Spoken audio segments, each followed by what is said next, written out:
ॐ पार्थाय प्रतिबोधितां भगवता नारायणेन स्वयं व्यासेन ग्रथितां पुराणमुनिना मध्ये महाभारतम् अद्वैतामृतवर्षिणीं भगवतीम् अष्टादशाध्यायिनीम् अम्ब त्वामनुसन्दधामि भगवद्गीते भवद्वेषिणीम् यं ब्रह्मा वरुणेन्द्ररुद्रमरुतः स्तुन्वन्ति दिव्यैस्तवैः वेदैः साङ्गपदक्रमोपनिषदैः गायन्ति यं सामगाः ध्यानावस्थिततद्गतेन मनसा पश्यन्ति यं योगिनः यस्यान्तन्न विदुःसुरासुरगणाः देवाय तस्मै नमः. In the verses 52 and 53 of the second chapter, concluding the chapter, discussion on the Karma Yoga, Lord says here when it is that this knowledge will be gained as a result of Karma Yoga. In the verse 52 it was said, the first step is the purification of the mind, and then second step is the knowledge and the abidance in the knowledge. So what is the landmark, let us say, or what's the criterion by which we can judge whether or not this Karma Yoga is yielding its results? Then this is what is said by Lord Krishna. So how do we know? As some people ask, how do I know whether I am making progress or not? Or whether the Karma Yoga is yielding its results, or how do I judge that? So the verse 52 said, Yada te moha kalilam buddhir vyatitarishyati tada gantasi nirvedam shrotavyasya shrutasya cha. Yada te buddhi, when your buddhi or your mind, moha kalilam vyatitarishyati. This kalilam means turbidity. Like the mind has become as though turbid, has become polluted with moha, meaning delusion, or aviveka, non-discrimination. Moha means aviveka. What we call moha, delusion, is aviveka. Viveka is discrimination. Aviveka is opposite of discrimination, or lack of discrimination here. Atma, anatma, aviveka. When one is not able to discriminate between the self and the non-self, that is called moha. Also there is another discrimination, that when one is not able to recognize between what is the real source of happiness and what is not. And therefore usually the mind thinks that the source of happiness is, or the happiness arises from the various objects of the world, because that is what our experience seems to indicate. And that's the reason why mind naturally goes out into the objects. Mind is extrovert, meaning seeking happiness or fulfillment from the objects. So this is what moha or the delusion does, that it constantly takes the mind away from myself and into the various objects. So because the false estimate that we have about the worth of these objects, the objects are given much more worth than what they possess. Well, the world objects are, but they have a certain degree of reality. Which degree of reality is what we call mithya. They are all perceptible, we all experience them. But then what is the degree of reality is what we call mithya, meaning they are not real. They do not enjoy what we call an independent reality. And therefore also the happiness that seems to arise from the objects is not really the happiness that is generated from the objects, because they do not enjoy an independent reality. The real happiness only comes from the self, but it appears as though the happiness is coming from the objects when we experience the objects. So this moha or this delusion that happiness is something away from me, that happiness is in the objects, which conclusion on my part makes my mind run towards the objects again and again, and therefore it gets deviated from itself. When buddhi hi vyatitarishyati, when your mind will be able to cross this turbidity caused by the delusion, meaning when the mind will not anymore run away into the object seeking its fulfillment. That means when the mind will become abiding. To the extent that the mind discovers a happiness within itself, to that extent its need for going out of the objects is less. And thus, says, Yena atmana atma viveka bodham kalushikritya vishayam prati antahkaranam pravartate. This turbidity or the delusion on account of which the mind is made again and again, made to run into the objects. And it is that extrovertedness of the mind which really is an obstacle in recognizing the true nature of the self. If the mind abides into itself, then I will be able to recognize what the nature of the self is. But when the mind always abides or is always centered or focused on the non-self, then that very focusing or extrovertedness deprives me from recognizing the true nature of the self. When this moha or the delusion will essentially go, Shuddhi bhavam apasyate. This is called antahakana shuddhi. This is called the purification of the mind. That extrovertedness of the mind is slowly and slowly reduced and mind becomes more and more abiding, centered on itself. Meaning, and when can it happen? Only when the mind discovers a happiness from within oneself. Thus karma yoga, the yoga of offering, of performing action in the spirit of offering. So as I discover the joy of offering, usually the joy is discovered when I get something. That's our usual experience, that I am happy when I get something. And that only seems to confirm my present conclusion that the happiness is somewhere there which is coming to me. But as I discover the joy of offering or giving, and still when I am happy, then I see the fact that the joy is something that is arising from myself and not coming from without. Suppose somebody gives you $100 and you are happy, then you know that happiness has arisen from $100 that you gain. But suppose you give $100 to someone and you feel happy, then you know that the source of happiness is within yourself. And this is what karma yoga does. As we have discussed earlier, when I perform the action in the spirit of offering, and when I see the result also as something that is presented to me or given to me by Lord, and thus I am able to accept pleasant and unpleasant situations as they arise, as prasada or as grace of God, then the reaction that constantly arises from within, when things are not agreeable to me, when the result is not in keeping with my expectation, then the result that arises, the reaction that normally arises, reaction of a sense of failure or frustration, or when the situation is not agreeable, conducive, then a resentment and anger and protest and complaint and blame, etc., that normally arise, all of these things slowly start subsiding. It's a whole attitude towards life. Understand in karma yoga, it is not karma or the action that is important, it is the attitude that is important. And essentially, it is the attitude that whatever there is God. What I am doing, when I am acting or performing action, it is done for God. And when I receive the result, it comes from God. And it is this attitude which will enable me to see God. In the beginning I accept it is not yet become my knowledge that whatever there is God. But I accept it as a premise.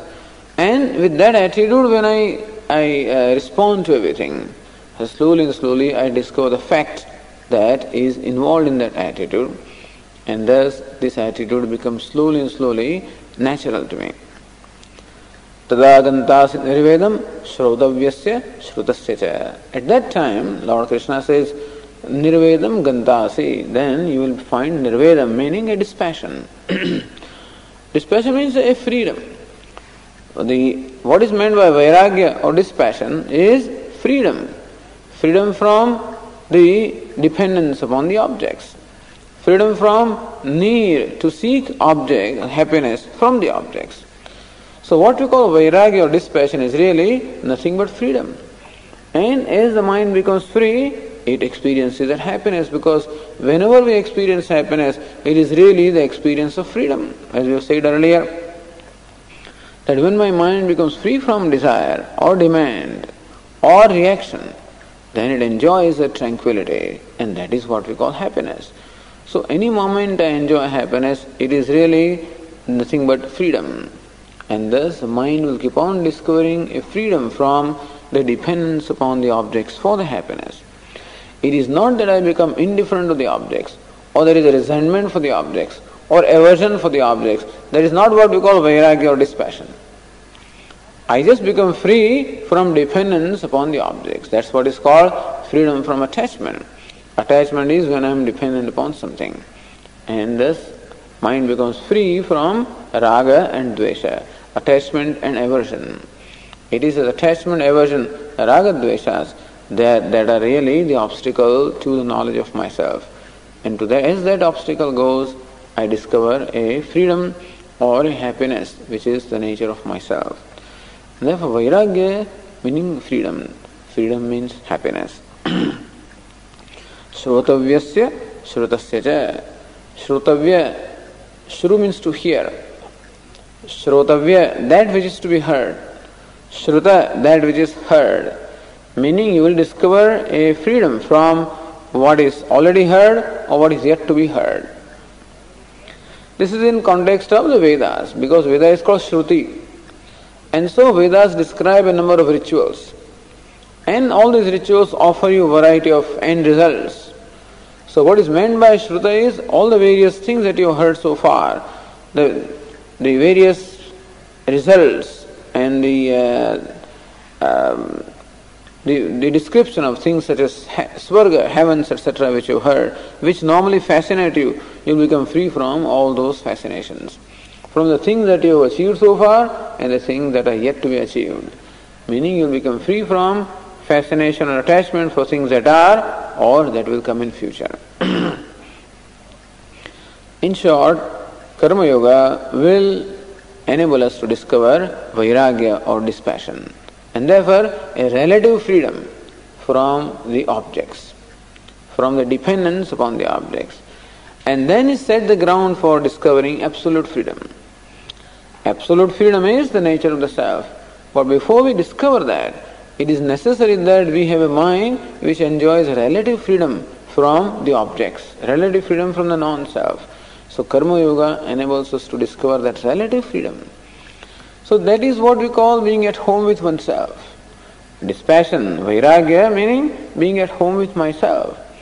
At the moment I am not at home with myself, and that's the reason why I need so many distractions. I need so many activities. I need to reach out or run out in order to just keep myself busy. Often in all these escape distractions, there is only an attempt to avoid myself, where I just cannot be with myself. I cannot stand myself. Thus I keep myself busy or engaged. Thus slowly and slowly, mind becomes abiding, at home with itself. And therefore also at home with others. When I am at home with myself, I find that I am at home with the world also. Thus mind discovers at-homeness, an abidance, a poise. This is what is the first result of Karma Yoga, a relative freedom. And then finally what happens is being said in the verse 53. Moha kalila atyadvarena labdha atma vivekaja prajna kada karma yogajam phalam paramasa yogam avapsyami iti ched. Arjuna will say, okay, this antahkarana shuddhi or purification of mind is fine. But I am not merely going to be satisfied by purification of mind. I am not going to be satisfied merely by what we call relative freedom. When will that absolute freedom come? Paramasa yogam, an abidance in the self. An abidance in the self which is the truth. When will that abidance come? And that is being replied in the verse 53. Shruti vipratipannade yada sthasyati nischala samadha vachala buddhihi tada yogam avapsyase. Shruti vipratipannate buddhihi yada nischala sthasyati samadho achala sthasyati tada yogam avapsyase. Tada, at that time, yogam avapsasi. You will attain yoga. Where here Shankaracharya explains the word yoga is the knowledge. So you will gain an abiding knowledge. Then you will gain an abiding knowledge when te buddhi, when your mind will be nischala sthasati, will become nischala. Chalam means distraction. Nischala, when your mind will become free from distraction. Achala, so nischala and achala, these are the two words that Lord Krishna uses here to describe the mind of a yogi or describe the mind of a wise person whose mind abides in the self. So describing the abiding wisdom of a wise person, Lord Krishna says that the mind of such a person is nischala and achala. So two kinds of obstacles are seen here. One is an obstacle that is called samshaya or various doubts, and another is an obstacle which is what we call viparya or the error. Actually there are three obstacles. One is avarana meaning the ignorance. Second is samshaya, meaning various doubts. And third is viparya, meaning the error, the habitual error of taking this non-self body to be the self. These three obstacles are said to be eliminated by these three things: Shravanam, Mananam and Nididhyasanam. By Shravanam meaning listening to the teacher, this ignorance goes. By Mananam, reflection upon what I have heard, the various doubts go. And by Nididhyasanam, by a constant effort of owning up that knowledge, by alertly always owning up that knowledge, I slowly overcome what we call the habitual error of taking this body to be the self, the Dehatma Buddhi. So Nischala here means freedom from various doubts which distract the mind. And Achala means freedom from the habitual error, wherein because of which habitually I keep on identifying with the body. When you will become free from these obstacles of doubt as well as error or viparita buddhi, tada yogam avapsasi, then you will attain yoga. Yoga is what? Viveka prajnam samadhim prapsasi. That viveka prajna, meaning that wisdom arising out of viveka or the discrimination between the self and the non-self. That time you will attain that abiding wisdom of the nature of discrimination between the self and the non-self. That is what you will gain. An abiding wisdom you will get. Says, what is the nature of the mind today? Shruti vipratipannate. At the moment, hey Arjuna, your mind is vipratipannam. Meaning, it is at the moment vipratipannam, it is tossed about, bewildered, full of doubts and full of various distractions on account of Shruti. Here Shruti also means Veda, the Karma Kanda section of the Veda. So when we listen to this Karma Kanda, meaning the ritualistic portion of the Veda, then the ritualistic portion describes a number of rituals and also describes the various results to be obtained as a result of performance of these rituals. And therefore the mind gets bewildered. It hears about heavens and it hears about various other siddhis, the powers and various attainments that you can have as a result of performing different rituals, and naturally the mind wants those things. So when your mind will be totally settled with reference to all the means and the ends that the Karmakanda section of the Veda describes. That means your mind will no more be distracted by or no more be disturbed by various things that you can attain in the world.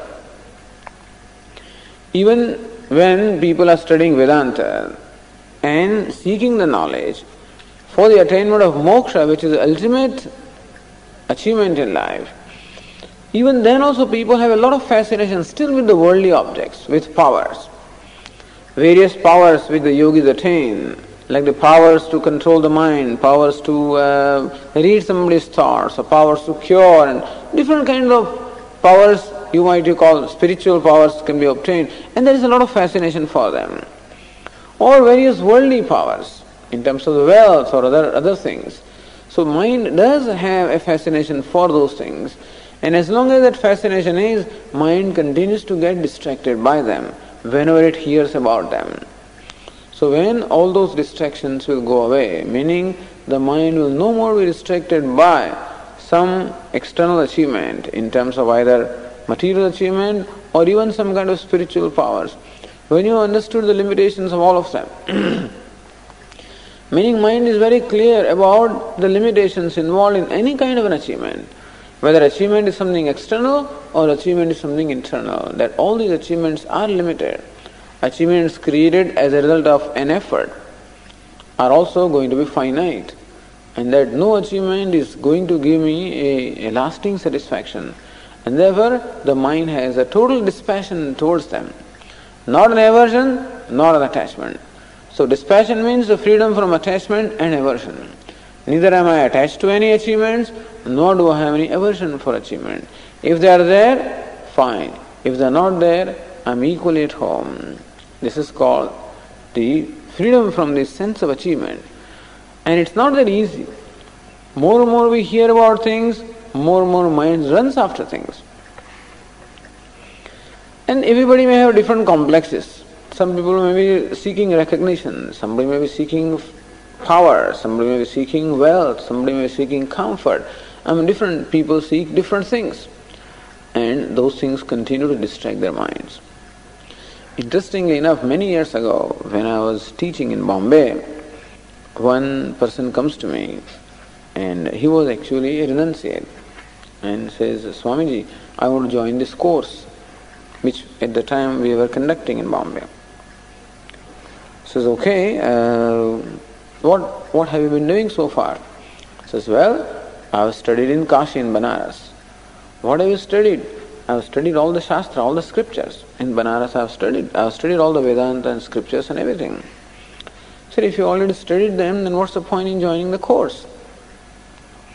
So now I want to study them in English. So that person had studied them all in Hindi, because that's the medium of instruction there in Banaras. So what difference does it make whether you study in Hindi or in English?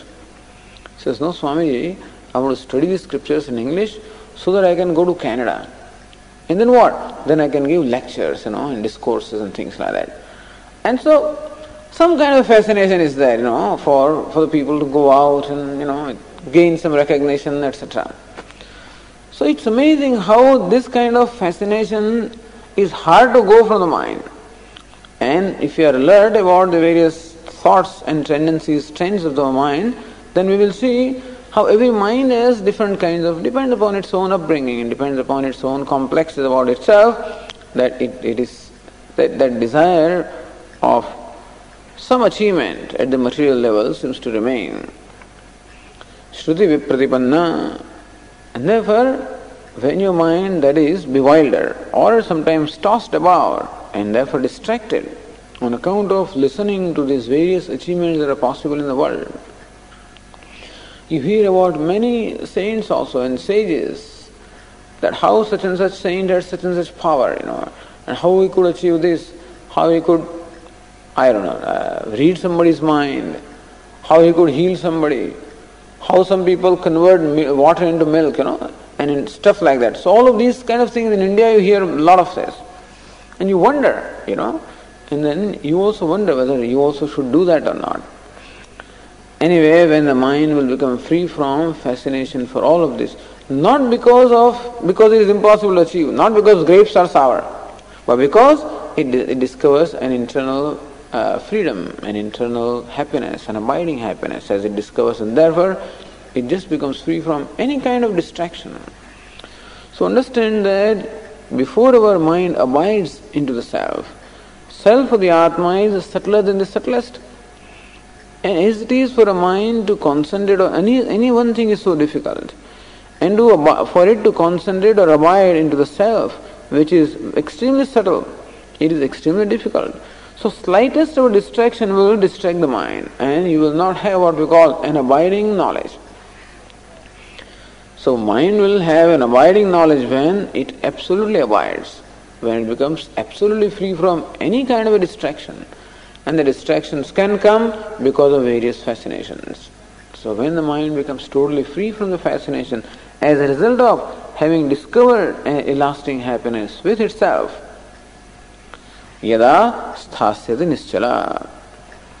So nischala viksheva chalana varjita sati, free from the turbulence due to various distractions. So when it becomes, mind gets distracted or becomes turbulent, disturbed, so when it becomes free from the various distractions. Distractions can be of two kinds also. One is the mind can be distracted because it has certain false values. And secondly, it can be distracted because habitually it is restless. So, for example, if you observe your thinking process, you will find mind runs out very often towards objects or things or beings for which the mind has fascination. It will again and again think of those things. Naturally, mind has a tendency to think or dwell upon things which it likes. Or sometimes even it dwells upon things which it dislikes. So mind has a natural tendency to dwell upon things for which either it has attachment or aversion. So as long as attachments and aversions are there, so long the mind will have a tendency to dwell upon those objects. And second reason why the mind gets distracted is because sometimes it just keeps on wandering for no reason at all. Either it is wandering with reason because it is seeking happiness or fulfillment, therefore it goes out. Or sometimes it is just restless by nature and therefore it just cannot remain centered on one object or one thing for a length of time and therefore it keeps on wandering. So both of these kind of distractions, when they are gone, that also can be understood as nischala and achala. That the distractions created on account of the attachment and aversions, when they are not there, and the distraction created on account of a habitual nature of the mind to just wander about for no reason. It's a meandering thing. How the mind, when we are talking, how the talks just keep on moving from one topic to another without our knowing even. Because there is a natural connection, there is some kind of an association with one object to the other object, and therefore, by that law of association, mind runs from one object to the other without any reason. So if somebody were to record our talks, like 45 minutes we talk, you'll find we started with a discussion on Vedanta, and the talk went into slowly politics, and then went into sports, and then it went into something else, and it wanders all over the world, and hopefully may come back to Vedanta. Because there is some association or the other with one object and the other, and by the law of association, mind, like a monkey which jumps from one branch to the other, the mind keeps on jumping from one object to the other without any reason, because of some association. So we talk of Vedanta, and then we talk of the Vedas, then we talk of India, and then we talk of the Indians, and then you talk of Indian leaders, and you talk of Indian politics, and then you talk of politics in general, and then you talk of the American politics, and then you talk of the President of the United States, and you talk of the Vice President, and you talk of the Chief of Staff who is now perhaps may become the next Vice President, and then you talk of the Gulf War, and like that it goes on. Not that this kind of a meandering is a result of attachment or aversion, it is just habitual meandering, because the mind has some kind of an association, sees association with different objects and keeps on just jumping from one object to the other. So we have to learn to make the mind steady in this respect also, that it remains centered on one object, does not wander. That's the reason why they recommend japa. That you keep repeating Om Namah Shivaya, Om Namah Shivaya, Om Namah Shivaya. And so, the nature of one thought is the same as another thought, same as the third thought. And thus we create a habit in the mind to remain with one thought or be centered on one thought for a given length of time. So this kind of steadiness of the mind also is required. Mind is unsteady and mind is distracted. Mind is distracted because of attachments and aversions. And that will go as a result of viveka or discrimination. When the mind discovers that its attachment for an object also is because it does not recognize the true nature of the object, or it is an aversion also because also of not understanding the true nature. Attachments and aversions both are projections of the mind. As we will see, then slowly it becomes free from that. And then its unsteadiness of just meandering, wandering from one place to the other also has to be checked by an alertness and bringing the mind back again and again. All of this is talked about in the 6th chapter. Yato yato nischarati manaschanchalamasstiram tatastato niyamyaitada atmanyeva vasham nayed. Lord Krishna says, for whatever reason your mind, unsteady mind, it wanders out, you again bring it back from that and center it or focus it upon the self. So this process is called nididhyasanam, or what we call meditation. And thus, for a great length of time, these practices are required. Karma Yoga gives us a mind which is what we call a relatively pure mind, relatively free from attachments and aversion, which mind is abiding, and therefore we can employ that mind in Shravanam or listening to the scriptures. And various doubts are resolved as a result of the reflection, reasoning. And then these distractions and wanderings are slowly removed by what we call nididhyasanam, the meditation or the attempt of bringing the mind again and again into the focus, as a result of which, when your mind will become completely free from distraction and completely free from unsteadiness, tada yogam avapsyasi. So samadhu achala buddhihi, then the mind becomes completely centered on samadhi. And Shankaracharya explains samadhi as atma. Samadhiyate chittam asminiti samadhi. So that is in which the mind ultimately is centered or focused. So atma here is called samadhi. Samadhi here means atma. So when the mind becomes totally centered or abiding onto the self, because of freedom from distractions and unsteadiness, tada yogam avapsasi, then here Arjuna, you will attain what we call yoga, meaning an abiding and abidance in the self you will gain. Thus, let us, to summarize this, let us say that there are 3 factors which are an obstacle today. In what we call moksha or freedom, freedom is not something to be attained. What we have to do is, we have to eliminate the obstacles between what I am at the moment and the freedom that I am seeking. Freedom is the very nature of the self. But there are obstacles. Ignorance is the first obstacle. Doubts, different obstacles. And distractions and unsteadiness of the mind is the third obstacle. It is a process of removing these obstacles. The obstacle in terms of ignorance is removed by constant exposure to the scriptures. And all of these things have to be done for a length of time. Yoga Shastra talks about dirghakalatvam, nairantaryam and adara. Dirghakala means for a long time. Because ignorance has been with us for time beginningless. The mind is habitually identified with the body also from beginningless time. Mind has fascination for the objects and achievements also from beginningless time. So all of these things are so deeply rooted that to remove this obstacle is going to require a great perseverance.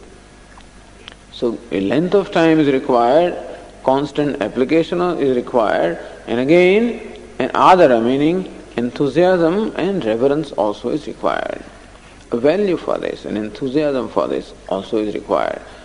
And so then when these obstacles are essentially eliminated, then the mind becomes abiding in the self. This is called yogam here. Yoga here means abidance of the mind in the self, or the abiding wisdom. Here Arjuna, then you will become a yogi in the ultimate sense. So word yogi means there are 2 meanings then. First meaning is karma yogi.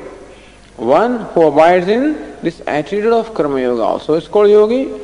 And finally, the one who abides in this knowledge is also called yogi. He is jnana yogi, the yogi in the sense of knowledge. So for both of these, Bhagavad Gītā uses the word yogi. Yogi means the one who has the yoga, or is the one who abides in this yoga. And thus Lord Krishna described the yogi as a person who enjoys samadhi, meaning who enjoys an abiding knowledge. And this is how, in these verses, the discussion on Karma Yoga is concluded. It's concluded by mention of the end result, namely an abiding knowledge, when the mind abides in the knowledge of the self. In this, Lord Krishna concludes his discussion. Then Arjuna asks a question. Prashna bijam pratilabhya Arjuna uvacha labdha samadhi prajnasya lakshana bhubutsaya. When Lord Krishna talked about a yogi, meaning a person having this abiding knowledge, then immediately Arjuna wanted to know who that person is. So prashna bijam. Very often when you make mention of certain thing, then it develops a curiosity in the mind of the listener. And this is generally the way of communication. That as you talk, it answers certain present question and raises a new inquiry. And your next statement answers that and creates the ground for the further knowledge. So constantly in the student's mind, a desire to know further is generated by the very talk of the teacher. And so also when Lord Krishna mentioned here a yogi, or the one who enjoys that abiding wisdom, then Arjuna immediately wanted to know what is the nature of this yogi. Lakshana bhubutsaya. Lakshana means characteristics. He wanted to know the characteristics of such a yogi. And with a desire to know that, he asks his question in the verse 54. Sthita prajnasya ka bhasha samadhistasya keshava sthitadih kim prabhasheda kimasita vrajeta kim. Hey Keshava. Keshava is the name of Lord Krishna. Very often the commentators explain the word Keshava. So Lord Krishna's name was Keshava. Kesha means hair. So Lord Krishna had very beautiful hair. Therefore he was called Keshava. Or Kesha also means ray. It is said in Mahabharata that ray is like the light or the luster was radiating from Lord Krishna. And therefore also he was called Keshava. But then in another way also the word Keshava is explained by commentators. They say that this word Keshava is made up of different elements. Kakara, Akara, Isha. So Kesha is made up of Kakara, A. So Kakara and A becomes Ka. Add to that Isha becomes Kesha. And add Va to that becomes Keshava. Now if you look in the dictionary, every letter has a meaning. So letter Ka has a meaning. Ka means Brahma, the creator. Kam Brahma, Kham Brahma. So letter Ka means Brahma, the creator. If you look at the meaning of letter A, it means Vishnu, the preserver. And Isha means the Lord, meaning Lord Shiva. So Kakara, A and Isha means what? Brahma, Vishnu and Shiva, the creator, sustainer and destroyer. So the one Va means Vapuhu, one who is the very essence of the creator, sustainer and destroyer is called Keshava. So one who is very substratum. That Paramatma, the supreme being, who is the very essence of the creator, sustainer and destroyer is called Keshava. Means the Lord, the great Lord, the supreme Lord. So the one who is omniscient, because he is creator, sustainer and destroyer. So Arjuna addresses Lord Krishna as Keshava. Lord, you are all-knowing. And therefore you know the answer of what I am asking for. So, hey Keshava, Sthita prajnasya ka bhasha. Sthita prajna. So this is a word again that Arjuna uses for the first time here. Stha means to stand, to obtain, or to abide. And prajna means wisdom. Sthita prajna. Sthita prajna yasya saha sthita prajna. One whose prajna or the wisdom is sthita, meaning abiding. So one who has the abiding wisdom is called sthita prajna. What is the nature of wisdom here? Brahma ahamasmi. Ahamasmi param brahma iti prajna. This wisdom or this knowledge that I am param brahma or I am limitless. I am complete. I am limitless. I am free. I am Brahman. In this is knowledge. The one whose mind abides in this knowledge, in this wisdom, is called sthita prajna, meaning a man of abiding wisdom, wisdom of the nature of the self. He is called sthita prajna. So Arjuna wants to know sthita prajnasya ka bhasha. Bhasha. Bhash means to speak. So bhasha generally means speech. So what is the speech of a man of abiding wisdom? That's what it means. So also language. Bhasha also means language. So one may ask, interpret or translate this question as, what is the language of the wise man? But here, bhasha means bhashanam, speech. So here it means bhashanam means vachanam. Kathamaso paraihi bhashyate. So in what manner do others describe this wise man? So bhasha here means description. What is the description of a man of abiding wisdom? Sthita prajnasya ka bhasha. What is the description of the man of abiding wisdom? Samadhisthasya. Now this sthita prajna or man of abiding wisdom can be twofold. One is samadhisthasya. When he is in samadhi, when he is in absorption, meaning when he is totally centered on the self. And secondly, when he is functioning in the world. A person can be either with oneself or person can be with the world. So samadhisthasya sthita prajnasya. When this wise man is in samadhi, meaning when his mind abides in himself, then what is his description? How is he? Or what is the nature of his wisdom? What is the state of his mind? Or what is the nature of wisdom of a wise man?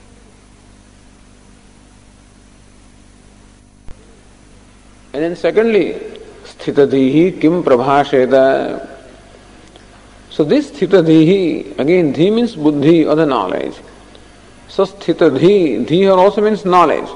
Sthitadhi means the one of having this abiding knowledge. So another word for sthita prajna is sthitadhi. Kim prabhasheta. So how does he talk? How people talk about him? Meaning, what is his description? Second question is, how does he talk? Meaning somebody may say, in which language does he talk? It's not the language in which he is talking, but how does he talk? Meaning, how does he respond to different situations? So we always talk. Whenever we respond to different situations, we are talking. Talking is not merely by the words, but talking can be by my different moods or by different reactions or responses.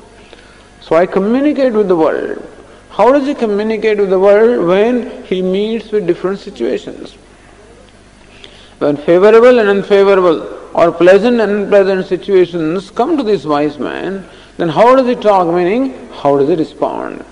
So how does he respond to various situations? When he doesn't have to respond, when he is only with himself, then what is the nature of his mind? Or what's the nature of the knowledge that he has? And then, when various situations present themselves to him, then how does he respond to these different situations? Sthitadhihi kim prabhasheda kimasita. How does he sit? Vrajeda kim. How does he walk? Again, the question is not in what posture he sits, whether he sits in Padmasana or what kind of a posture. No. How does he sit? Meaning that when he is with himself, then how does he remain with himself? When he is not responding to the world, or the world is not responding to him, when there is no exchange with the world, when he is with himself, then how does he remain? Vrajeda kim. How does he walk? Again, walking means, so either the situations come to us, or we go into the world also, very often. When you want to work, when you are shopping, when you are talking, when you are working, then you go to the world. So when he goes to the world, he goes to various situations, he contacts various objects and situations. How does he contact? When situations come to him, then how does he respond? First question. And how does he himself approach the situation? So when situations approach him, how does he respond? And also, how does he approach various situations? How does he enjoy different objects? When food comes to him, how does he respond? When he asks for food, then how does he do that? So both ways. How do they respond and how does he approach the various situations? And when he is not meeting with any situation or he is not himself going out in the world, then how does he abide with himself? So these are the various questions that Arjuna asks about a wise man. He wants to know why, what's the need, what's the reason why Arjuna is asking these questions. The reason is very simple. Arjuna is asking about the characteristics of the natural traits of the wise man. So wise man is the one who is spontaneous, who is spontaneously good or spontaneously wise, spontaneously happy, spontaneously accommodative, spontaneously non-reactive. This is what will be described. So wise man is the one who does not react. Wise man is the one who is always happy. But does he have to make efforts to being happy? Says no, one who is spontaneously or effortlessly happy. He does not react with either likes and dislikes or attachment and aversion, or with elation or sadness or depression. He doesn't get elated, nor does he get depressed. Does it mean that he makes an effort not to be elated? Does he make an effort not to be depressed? No. He is effortlessly or spontaneously free from elation and depression. He is spontaneously or effortlessly happy. He is spontaneously or effortlessly under control of himself. So there are no reactions in the mind is naturally in control. So he is naturally a master of his mind and therefore master of himself. So these are the characteristics that Lord Krishna is going to describe. When he goes out in the world, he approaches everything without any attachment or aversion, meaning he doesn't brand anything either as good or bad. And therefore his approach to the world is always free from raga and dvesha, attachment and aversion. His sense organs, his mind, everything is under his control, meaning they always abide in himself. So all of these characteristics this wise man enjoys spontaneously or effortlessly. And this is what we want to know. What are his natural traits? And in several occasions, the characteristics of wise man are described in Bhagavad Gītā. This is the first occasion. And this occasion will come again and again. In the third chapter also, the occasion comes. Yastvatma vireva syat atma truptasya manavah atmanyeva cha santushtah tasya karyam na vidyate. The Lord Krishna describes the wise man as one who is atmaratihi, who revels in the self. Atma truptasya manavah, who is totally satisfied with the self. Atmanyeva cha santushtah. So who is totally happy with himself, who is totally satisfied with himself, who is always reveling in the self. And thus, this is how the wise man is described in the third chapter. That person has nothing remains to be done, nothing remains to be done for him, or nothing remains to be accomplished for him. In the fourth chapter, that same wise man will be described as an ideal karma yogi, one who knows the inaction in action, and knows action in inaction. He becomes totally free from all the desires, all the demands, all the notions, and therefore, even though he is acting constantly, he remains always free from action. Even though acting, he really does not act. Fifth chapter also will describe Sarva karmani manasa sanyasyaste sukham vashi navadvare puredehi naiva kurvandra karen. So dwelling in this body of the nine gates, city of the nine gates, the body which is like a city of the nine gates, dwelling in that, he remains happily, neither doing anything nor making anyone do anything. Every chapter describes this. And the reason why this is described is so that we can understand the nature of wisdom. After, how do we describe wisdom? Wisdom is described by the traits of a wise man. And when we hear this, then what are the lakshanas or the natural traits or characteristics of a wise man? They become the values for a seeker. Sarvatra vyadhyatma shastre krutasa lakshanani yani taniva sadhanani upadishyante yatna sadhyatva. All the time in the spiritual literature, what are the natural traits of a person, of an accomplished person? They become the values. Because that is what a seeker attempts to achieve as a result of an effort. In which direction should I make an effort? How should I conduct myself?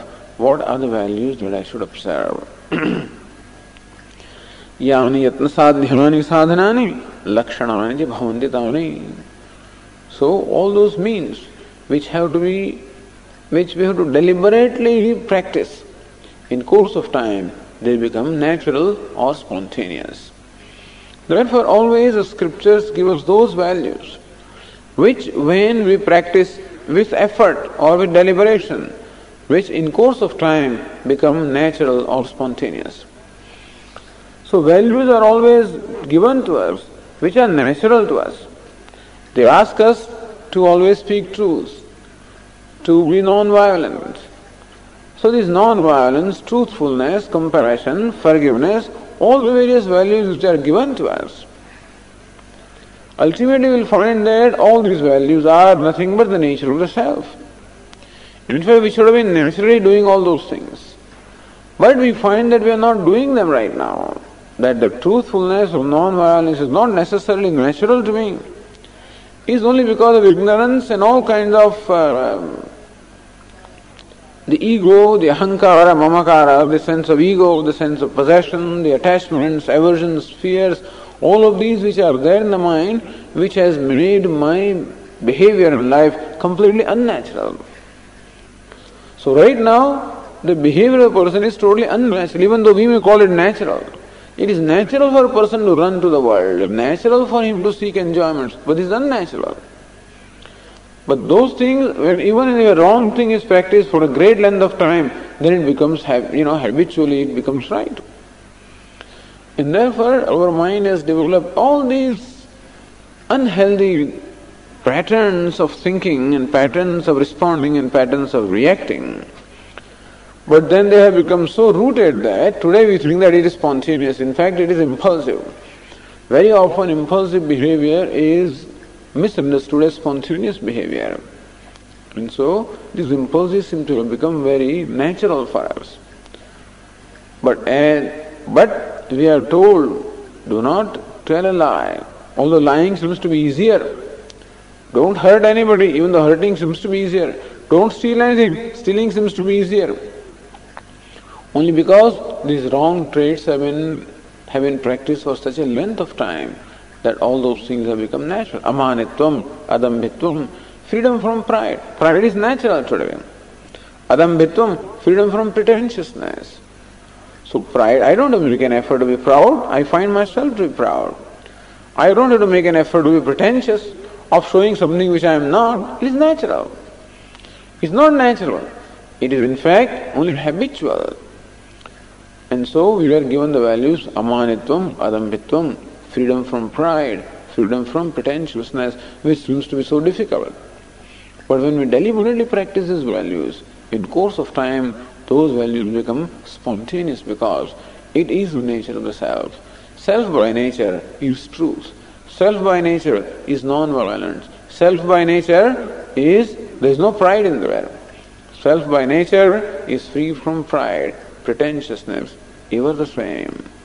And therefore, these values are given to us in order for which, in conformance with the nature of the self. And that's the reason why when we practice these values deliberately or with an effort, in course of time, they become spontaneous. So Arjuna also is highly enthused. He is asking for the description of the wise man, characteristics of the wise man, so that he can also practice them and we can deliberately cultivate them, so that ultimately he also becomes a man of abiding wisdom. Therefore, now in the 18 verses, which is the last section of Bhagavad Gītā, Lord Krishna describes the various characteristics of the wise man. And not only describes the wise man's characteristics, which is sadhya, something to achieve, but also describes in many verses what is sadhanam, what is the various means for achievement, what are the various values which we should implement or for practice in order to attain that ultimate goal, which is the abiding wisdom. And that discussion begins from the verse 55. Okay, we'll see that from tomorrow.